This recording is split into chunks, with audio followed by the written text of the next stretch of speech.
Amerikadagi birinchi full-time, ya'ni to'liq ish joyimni topganimga 1,5 yilcha ham bo'ldi.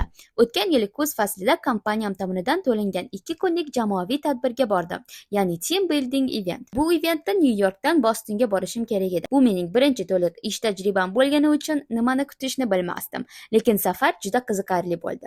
1 soat samolyotda uchganimdan keyin Boston ofisga yetib bordim. Mening komandam Amerikaning har xil shtatida joylashgan, ofislari har xil shtatlarda bor. Shuning uchun hammani faqat yilning bir kunida ko'rish mumkin. Ya'ni shu team building eventda. Bostonda biz Dock Tourga bordik. Eng qizig'i, bu avtobus nafaqat yerdan yuradi, balki suvda ham suzadi.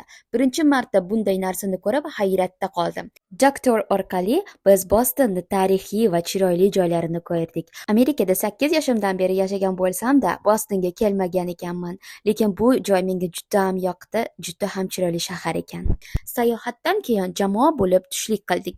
Amerikada ishlaganda shuni sezdimki, jamoa bilan vaqt o'tkazish va munosabatlarni rivojlantirish muhim hisoblanadi. Tushlikdan keyin esa ofisga qaytib borib, jamoa bilan ishladik. Kechki ovqat uchun Xitoy restoraniga bordik.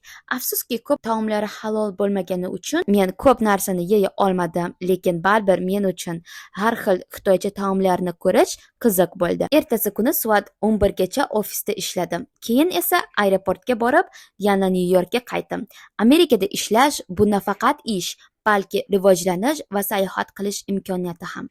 Va qaytib kelishimda turmush o'rtog'im aeroportda meni go'zal gullar bilan kutayotgan edilar. Siz ham Amerikada ishlashni xohlaysizmi?